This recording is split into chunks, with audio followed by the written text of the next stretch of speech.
ಗಳು ಅಂದರೆ ಈ ಸಮುದಾಯದ ಪ್ರತಿನಿಧಿಸುವಂಥ ಬಹುತೇಕ ನಾಯಕರು ಸಿದ್ದರಾಮಯ್ಯನವರಿಗೆ ಒತ್ತಡದ ಮೇಲೆ ಒತ್ತಡವನ್ನು ಹೇರ್ತಾ ಇದ್ದಾರೆ ಮತ್ತು ಬೇಡಿಕೆಯನ್ನು ಮುಂದಿಟ್ಟಿದ್ದಾರೆ. ಇದು ಇವತ್ತು ನಿನ್ನೆ ಹೋರಾಟ ಅಲ್ಲ, ಕಳೆದ 30 ವರ್ಷಗಳಿಂದ ನಡೀತಾ ಇರುವಂಥ ನೋವಿನ ಹೋರಾಟ. ಕಡೆ ಪಕ್ಷ ಕರ್ನಾಟಕದಲ್ಲಿ ಕಾಂಗ್ರೆಸ್ ಇದೆ, ಯಾಕೆಂದರೆ ದಲಿತರ ಸರ್ಕಾರ, ಹಿಂದುಳಿದವರ ಸರ್ಕಾರ, ಅಲ್ಪಸಂಖ್ಯಾತರ ಸರ್ಕಾರ ಅಂತ ಹೇಳ್ತಾರಲ್ಲ, ಸಿದ್ದರಾಮಯ್ಯನವ್ರು ಹಾಗೆ ಗುರುತಿಸ್ಕೊಂಡಿರೋದು. ಸೊ ಅವ್ರ ಬಗ್ಗೆ ಒಂದಷ್ಟು ಹೋಪ್ ಇರುವಂಥದ್ದು. ಆದರೆ ದಿನೇಶ್ ಅವರೇ, ನಾವು ಎಲ್ಲೇ ಸುತ್ಕೊಂಡ್ಬಂದರೂ ಫೈನಲಿ ಲಿಂಕ್ ಆಗೋದು ಯಾವುದೇ ಮೀಸಲಾತಿ ಅಥವಾ ಯಾವುದೇ ವಿಚಾರ ತೊಗೊಂಡ್ರು ಎಕನಾಮಿಕ್ ಕ್ರೈಸಿಸ್ ಅನ್ನೋದಕ್ಕೆ. ಅಂದರೆ ಆರ್ಥಿಕತೆ ಮೇಲೆ ಇದು ಬಹಳ ಡಿಪೆಂಡೆನ್ಸಿ ಇರೋದ್ರಿಂದಾಗಿ ಅದನ್ನ ಎಕ್ಸ್ಪ್ಲೇನ್ ಮಾಡ್ಬೋದಾ, ಹೌ ಇಟ್ ಈಸ್ ಲಿಂಕ್ಡ್ ಅಂತ? ಈಗ ರಾಜ್ಯದಲ್ಲಿ ಟೋಟಲ್ಲು ನಾವು ವೇಕೆನ್ಸೀಸ್ 2,70,000 ಚಿಲ್ಲರೆ ವೇಕೆನ್ಸಿ ಖಾಲಿ ಇದೆ. ಈಗ ನೀವು ಅದರಲ್ಲಿ 17% ಅಂತಾನೆ ತಗೊಳ್ಳಿ, ಎಷ್ಟಾಯಿತು? ಸುಮಾರು 50,000 ವೇಕೆನ್ಸಿಗಳನ್ನ ಕೊಡಬೇಕಾಗತ್ತೆ SC/STಗಳಿಗೆ. ಎಲ್ಲಿ ಕೊಡೋಕ್ಕಾಗತ್ತೆ ಇವ್ರ ಕೈಲಿ? ವೇಕೆನ್ಸಿಗಳನ್ನ ಫಿಲ್ ಮಾಡೋದಕ್ಕಂತೂ ಇವ್ರ ಕೈಲಿ ಸಾಧ್ಯನೇ ಇಲ್ಲ ಇವತ್ತಿನ ಪರಿಸ್ಥಿತಿಗಳಲ್ಲಿ. ಮತ್ತೆ ಬ್ಯಾಕ್ಲಾಗು ಏನು ಉಳಿದಿದ್ದಾವೆ ಅವುಗಳೇ ಸಾವಿರಾರು ಉಳಿದಿದ್ದಾವೆ, ಅವುಗಳನ್ನೂ ತುಂಬಕ್ಕೆ ಇವ್ರ ಕೈಲಿ ಸಾಧ್ಯ ಇಲ್ಲ. ಇವೆಲ್ಲ ನೋಡಿದಾಗ ಎಲ್ಲ ಫೈನಲಿ ಲಿಂಕ್ಸ್ ಟು ಏನು ಫೈನಾನ್ಸ್ ಡಿಪಾರ್ಟ್ಮೆಂಟ್ಗೆ ಡಿಪೆಂಡ್ ಆಗುತ್ತೆ. ಕೊನೆಗೇನು ಹೇಳ್ತಾರೆ ಸಿದ್ದರಾಮಯ್ಯ ಅವರು, ಈಗ ಸುಮ್ಮನೆ ಈಗ ಏನು ಕೊಟ್ಟಿದ್ರಿ, ಈಗ ಮೊನ್ನೆ ಮುಸ್ಲಿಮ್ಸ್ಗೆ ಕಾಂಟ್ರಾಕ್ಟಲ್ಲಿ 2 ಕೋಟಿ ಕೊಡ್ತೀವಿ ಎಲ್ಲ ಅವರು ಹೇಳೋದಕ್ಕಷ್ಟೇ. ಅದು ಈ ವರ್ಷ ಏನು ಹೇಳಿರ್ತಾರೆ ಬಜೆಟಲ್ಲಿ, ನೆಕ್ಸ್ಟ್ ಇಯರ್ಗೆ ಅದು ಮ್ಯಾಚ್ ಆಗಲ್ಲ. ಒಂದು ಸಿಂಪಲ್ ಎಕ್ಸಾಂಪಲ್ ಕೊಡ್ತೀನಿ.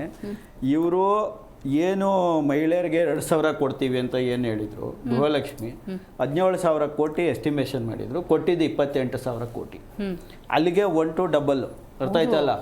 ಅಲ್ಲಿಗೆ ನೀವು ಬೇರೆ ಯೋಜನೆಗಳು ಅಥವಾ ಬೇರೆ ಕಡೆ ಇವ್ರು ಏನು ಅನೌನ್ಸ್ಮೆಂಟ್ ಮಾಡಿದ್ರು ಅದನ್ನೆಲ್ಲ ಕಿತ್ತಿ ಇಲ್ಲಿ ಕೊಟ್ಟಿರ್ತಾರೆ.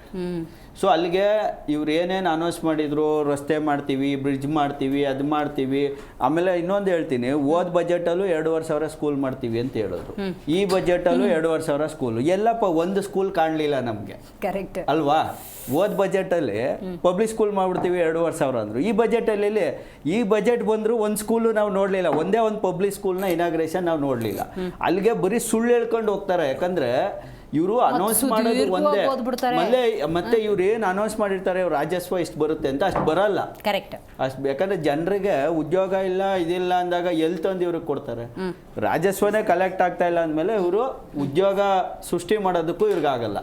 ಉದ್ಯೋಗ ಸೃಷ್ಟಿ ಮಾಡಿಲ್ಲ ಆಗಲ್ಲ ಅಂದಾಗ ಈ ಥರ ಸುಮ್ಮನೆ ನಿಮ್ಗೆ ಕೊಡ್ತೀವಿ ಕೊಟ್ಟರು ಅದು ಯೂಸ್ ಮಾಡಲ್ಲ. ಈಗ ಮೊನ್ನೆ ಹೇಳಿದ್ರು 4% ಕೊಡ್ತೀವಿ ಏನೋ, ಮುಸ್ಲಿಮ್ಸ್ಗೆ ನಾವು 2 ಕೋಟಿ ಕೊಡ್ತೀವಿ ಕಾಂಟ್ರಾಕ್ಟ್ ಕೊಟ್ಟರೆ ತಾನೇ ಅವ್ರಿಗೆ 2 ಕೋಟಿ ಕೊಡೋದು. ಕಾಂಟ್ರಾಕ್ಟೇ ಕೊಡಲ್ಲ, ಸುಮ್ಮನೆ ಒಂದು ಕಿವಿಗೆ ಹೂ ಮಾಡಿಸೋ ಒಂದು ಶಾಸ್ತ್ರ ಇದು.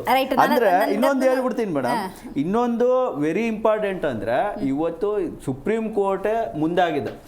SC/STಗಳಲ್ಲೂ ಕೂಡ ಕ್ರೀಮಿ ಲೇಯರ್ ತಗೊಬಂದ್ರೆ ಅಷ್ಟೇನೆ ಈ ದೇಶದಲ್ಲಿ ಕಟ್ಟ ಕಡೆಯ ವ್ಯಕ್ತಿಗಳಿಗೂ ಈ ಸೌಲಭ್ಯಗಳು ಸಿಗೋದು. ಯಾಕಂದ್ರೆ ಇವತ್ತು ಕ್ಲಾಸ್ 1 ಆಫೀಸರ್ ಇರ್ಬೋದು, ಗ್ರೂಪ್ A ಆಫೀಸರ್ಸ್ಗಳಿರ್ಬೋದು, ಹೈಯರ್ ಇನ್ಕಮ್ ಪೀಪಲ್ ಇರ್ಬೋದು, ಇವ್ರುಗಳನ್ನೆಲ್ಲ ತೆಗಿಬೇಕು.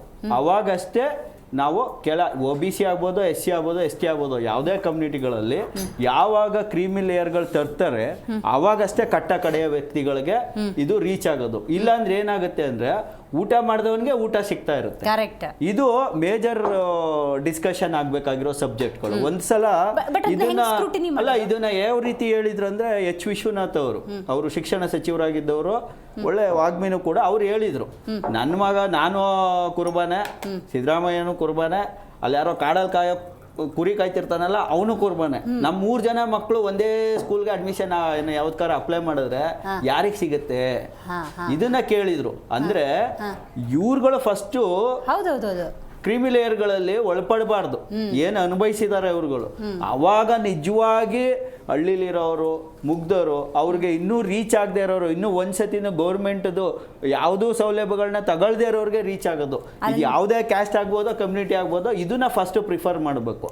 ಅದು ತಂದಾಗ ಅಷ್ಟೇ ನಾವು ಸಾಮಾಜಿಕ ನ್ಯಾಯವನ್ನ ಕೊಡಕ್ಕಾಗೋದು. ಇವತ್ತೇನಾಗ್ತಾ ಇದೆ, IAS ಆಫೀಸರ್ ಮಕ್ಕಳೇ IAS ಆಫೀಸರ್ ಆಯ್ತಾರೆ, ದೊಡ್ಡ ಡಾಕ್ಟರ್ ಮಕ್ಕಳೇ ಡಾಕ್ಟರ್ ಶೀಟ್ ತಗೋತಾರೆ.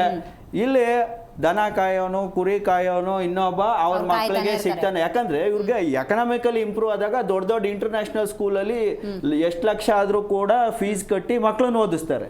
ಇವತ್ತು ಬಡವ, ಇವತ್ತು ಸರ್ಕಾರಿ ಸ್ಕೂಲ್ಗಳಿಲ್ಲ. ಹಿಂದೆ ಅಟ್ಲೀಸ್ಟ್ ಸರ್ಕಾರಿ ಸ್ಕೂಲ್ಗಳಾರು ಚೆನ್ನಾಗಿದ್ದು, ಬಡವರು ಸರ್ಕಾರಿ ಸ್ಕೂಲಲ್ಲಿ ಓದ್ತಾ ಇದ್ರು. ಇವತ್ತು ಬಡವ್ರಿಗೆ ಒಂದ್ ಹೇಳ್ತೀನಿ, ಇವತ್ತು ಆನ್ಲೈನ್ ಅಪ್ಲಿಕೇಶನ್ ಹಾಕಿ ಅಂತಾರೆ ಸ್ಕೂಲ್ಗಳಲ್ಲಿ. ಆನ್ಲೈನ್ ಅಪ್ಲಿಕೇಶನ್ ಅಲ್ಲಿ ಫಸ್ಟ್ ಮೆನ್ಷನ್ ಮಾಡ್ಬೇಕಾಗಿರೋದು ನಿಮ್ಮ ಇನ್ಕಮ್. ಫಸ್ಟ್ ಕೇಳೋದು ನೀನ್ ಹೆಸರೇನೋ, ನಿನ್ಗೆ ಎಷ್ಟು ಇನ್ಕಮ್ ಬರುತ್ತೆ, ನಿನ್ ಹೆಂಡತಿಗೆ ಎಷ್ಟು ಇನ್ಕಮ್ ಬರುತ್ತೆ, ಮತ್ತೆ ನೀನ್ ಯಾವ ಜಾತಿ, ಇದನ್ನ ಕೇಳ್ಬಿಟ್ಟು ಅವನು ನೋಡ್ತಾನೆ. ಇವನ್ಗೆ ಇನ್ಕಮ್ ಇಲ್ಲ, ಜಾತಿ ಇಲ್ಲ, ಅಲ್ಲೇ ರಿಜೆಕ್ಟ್ ಮಾಡ್ತಾನೆ. ಪ್ರೈವೇಟ್ ಸ್ಕೂಲಲ್ಲೂ ಎಜುಕೇಶನ್ ಸಿಗ್ತಾ ಇಲ್ಲ ಇವತ್ತು. ಇದು ನಾನ್ ನೋಡ್ತಾ ಇರೋಂತ ವ್ಯವಸ್ಥೆ. ಸರ್ಕಾರನು ಸರಿಯಾಗಿ ಇವ್ರಿಗೆ ಶಿಕ್ಷಣ ಕೊಡೋ ಯೋಗ್ಯತೆ ಇಲ್ಲ. ಅಟ್ಲೀಸ್ಟ್ ಕ್ರೀಮಿ ಲೇಯರ್ ತಂದು ಕಟ್ಟ ಕಡೆಯ ವ್ಯಕ್ತಿಗಳಿಗೆ ರಿಸರ್ವೇಶನ್ ರೀಚ್ ಮಾಡಿದ್ರೆ ಅಷ್ಟೇ ನಾವು ಮೇಲ್ ಬರಕ್ಕಾಗೋದು. ಯಾವುದೇ ಜನಾಂಗ ಆಗ್ಬೋದೋ, ಯಾವುದೇ ವ್ಯವಸ್ಥೆ ಆಗ್ಬೋದೋ. ಇವತ್ತು ದೊಡ್ಡ ದೊಡ್ಡ ಜಾತಿ ಸಂಘಟನೆಗಳಲ್ಲಿ ಯಾರಿರ್ತಾರೆ ಮುಖ್ಯಸ್ಥರು? ಒಬ್ಬ IAS ಆಫೀಸರ್ ತಂದು ಕೂರ್ಸಿರ್ತಾನೆ. ಅವ್ನ ಮಕ್ಳಿಗೆ ಬೇಡ ಅಂತ ಹೇಳ್ತಾನ?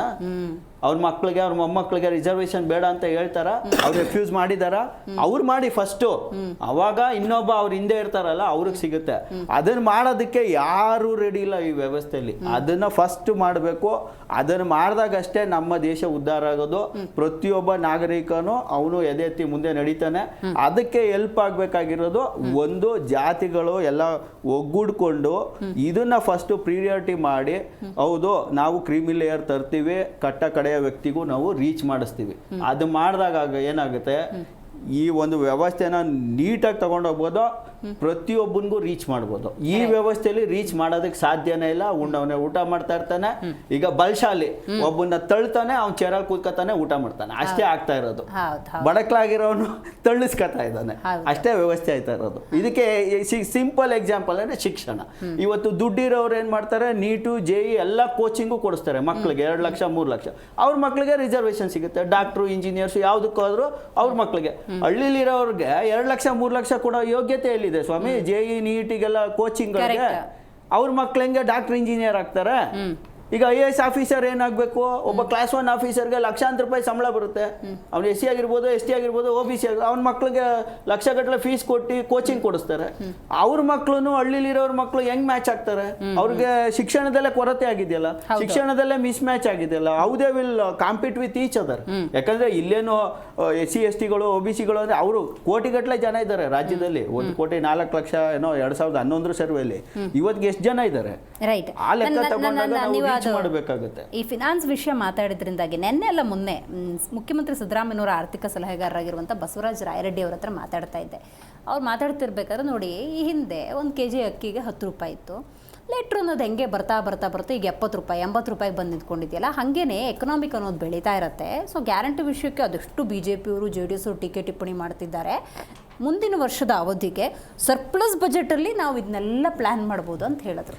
ಸರ್ಪ್ಲಸ್ ಬಜೆಟ್ ಮಾಡ್ಬೋದು, ನಾಟ್ ಅ ಬಿಗ್ ಡೀಲ್ ಅಂತ ಮಾಡ್ಬೋದು. ನಮ್ದು ಸಂಪನ್ಮೂಲ ಭರಿತ ರಾಜ್ಯ ಮಾಡ್ಬೋದು.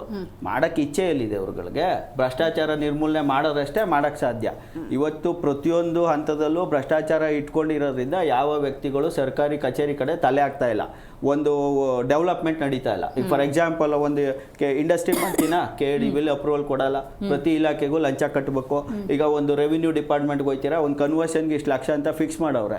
ಅದು ಆನ್ಲೈನ್ ಅನ್ನೋದು ತಿಪ್ಪೆಗುಂಡಿ. ಅಲ್ಲೇನು ನಾವೇನು ಮಾಡೋಕ್ಕಾಗಲ್ಲ. ಆನ್ಲೈನು ಬ್ರೋಕರ್ ಮುಖಾಂತರ ಹೋದ್ರೆ ಮಾತ್ರನೇ ಕನ್ವರ್ಷನ್ ಆಗೋದು. ಅಷ್ಟು ಹೋಪ್ಲೆಸ್ ಸಿಸ್ಟಮ್ ಅಲ್ಲಿ ಇದೆ. ಇಷ್ಟು ನೀವು ಎಲ್ಲ NOCಗಳು ಕೊಟ್ಟರು ನಿಮ್ಗಳೇ ಮಾಡಲ್ಲ, ತೆಗ್ದು ಬಿಸಾಕ್ತಾರೆ. DC-ಗಳು ಹೋಗೋ ಅದು ತಗೋಬ ಇದು ತಗೋಬ ಮತ್ತೆ ಅಪ್ಲೈ ಮಾಡೋ, ಬರೀ ಈ ಆಟಗಳು ಆಡ್ತಾರೆ. ಅಂದ್ರೆ ನೀವು ಟೋಟಲ್ ಬ್ರೋಕರ್ಸ್ ಮುಖಾಂತರ ಹೋಗಿ ನನಗೆ ಈಗ 50,000 ಫೀಸ್ಗೆ 2 ಲಕ್ಷ ಲಂಚ ಕೊಡಕ್ಕಾಗಲ್ಲ ಅಂದಾಗ ಬಿಟ್ಬಿಡ್ತೀರಾ ಪ್ರಾಜೆಕ್ಟ್ಗಳು. ರಾಜ್ಯ ಹೆಂಗ್ ಡೆವಲಪ್ ಆಗುತ್ತೆ? ಇವ್ರ ಜಾಬ್ ತುಂಬ್ಸಕ್ಕಾಗದೆ ಸರ್ಕಾರಿ ಜಾಬ್ಗೆ ದುಡ್ಡು ಬರ್ತಾ ಇಲ್ಲ, ಸರ್ಕಾರಿ ಖಜಾನೆಗೆ ದುಡ್ಡು ಬರ್ತಾ ಇಲ್ಲ. ಅಧಿಕಾರಿಗಳನ್ನ ಭ್ರಷ್ಟಾಚಾರದಲ್ಲಿ ಪ್ರತಿಯೊಬ್ಬ DC-ಗಳು, AC-ಗಳು, SP-ಗಳು ಇವತ್ತು ಇಷ್ಟೊಂದು ಗಾಂಜಾ ಇವತ್ತು ಏನು ನಾವು ಹೇಳ್ತಾ ಇದೀವಲ್ಲ ಏರ್ಪೋರ್ಟ್ಗಳಲ್ಲಿ, ಇವೆಲ್ಲ ಯಾತಕ್ಕೆ ಬರ್ತಾ ಇದೆ ಇಷ್ಟು? ಮೊನ್ನೆ ಬರೀ ಇವತ್ತು ಏನೋ 78 ಕೋಟಿ ಗಾಂಜಾ ಅಂತಾರೆ. ಮೊನ್ನೆ ಡೆಲ್ಲಿಲಿ 8,000 ಕೋಟಿ ಏನು ಡ್ರಗ್ಸ್ ಆಚೆ ಬಂತು. ಪೊಲೀಸವ್ರು ಹಿಡಿತಾರೆ. ಹೆಂಗ್ ಬಂತು ಅಂದ್ರೆ ಏರ್ಪೋರ್ಟ್ ಅಲ್ಲಿ ಮೆಷಿನ್ ಕೆಟ್ಟೋಗೈತೆ ಅಂತ ಹೇಳ್ತಾರೆ, ಸುಳ್ಳು ಹೇಳ್ತಾರೆ. ಮತ್ತೆ ಇದೇ ಬೆಂಗಳೂರು ಇಂಟರ್ನ್ಯಾಷನಲ್ ಏರ್ಪೋರ್ಟ್ ಅಲ್ಲಿ 10 ಕೋಟಿ ರೂಪಾಯಿ ಡ್ರಗ್ಸ್ ಕೇರಳ ಬಾರ್ಡರ್ ಹಿಡಿತಾರೆ ಪೊಲೀಸವರು. ಅಲ್ಲಿ ಹೆಂಗ್ ಕೇಳಿದ್ರೆ ಇಲ್ಲಿ ಏರ್ಪೋರ್ಟ್ ಇಂದಾನೆ ಆಚೆ ಬಂತು ಅಂತಾರೆ. ಮುಗೀತು. ಅಂದ್ರೆ ಯಾವ ಲೆವೆಲ್ ಅಲ್ಲಿ ಅಂದ್ರೆ ನೀವು ಭ್ರಷ್ಟಾಚಾರ ಯಾವ ಲೆವೆಲ್ ಅಂದ್ರೆ ಅಧಿಕಾರಿ ವರ್ಗಾವಣೆಯಲ್ಲಿ ಇವರು ಕಸ್ಟಮ್ಸ್ ಅಲ್ಲಿ ಇಡಿಲೂ ಲಂಚ ತಗತಾರಂತೆ. ಅಧಿಕಾರಿಗಳ ವರ್ಗಾವಣೆಗೆ ಇಡಿಗ್ಲಿ ಆಫೀಸರ್ಗಳ ನೇಮಸಕ್ಕೂ ಲಂಚ ತಗತಾರಂತೆ. ಆ ಲೆವೆಲ್ಗೆ ದೇಶ ಬೆಳೆದಾಗ ನೀವು ಹೆಂಗ್ ನ್ಯಾಯ ಒದಗಿಸಕ್ಕಾಗತ್ತೆ? ದೇಶ ಹೆಂಗೆ ನಾವು ಅದು ಆಗ್ಲೇ ಇದಾಗಕ್ಕಾಗತ್ತೆ? ಕಾಳಯ್ಯನವ್ರು ಹೇಳ್ದಂಗೆ ಈ ಇದನ್ನ ಸೂರ್ಯಚಂದ್ರ ಇರೋವರೆಗೂ ಪೂರ್ತಿ ದೇಶದ ವ್ಯವಸ್ಥೆನೇ ಏನು ಬೇಲಿನೇ ಎದ್ದು ಹೊಲ ಮೇಯ್ತಾ ಇದೆ ಇವತ್ತು. ಹಿಂಗಿದ್ದಾಗ ನಾವು ವ್ಯವಸ್ಥೆ ಹೆಂಗ್ ಸರಿಪಡಿಸಕ್ಕಾಗತ್ತೆ? ಅದನ್ನ ನಾವು ಸರಿ ಮಾಡಿದಾಗ ಅಷ್ಟೇ ಈಗ 100% ರೆವಿನ್ಯೂ ಇಂಪ್ರೂವ್ ಆಗುತ್ತೆ. ಗೋಲ್ಡ್ ಡೈಲಿ ಹಿಂಗೆ ಕೆಜಿ ಗಟ್ಟಲೆ ತಂದ್ರೆ ದೇಶಕ್ಕೆ ರೆವಿನ್ಯೂ ಅಲ್ಲಿ ಬರುತ್ತೆ. GST ಯಾರು ಕಟ್ತಾರೆ? ರೈಟ್ ರೈಟ್ ರೈಟ್ ಇದು ಇಂಪಾರ್ಟೆಂಟ್ ಫ್ಯಾಕ್ಟ್. ಗೋವಿಂದರಾಜ್ ಅವರೇ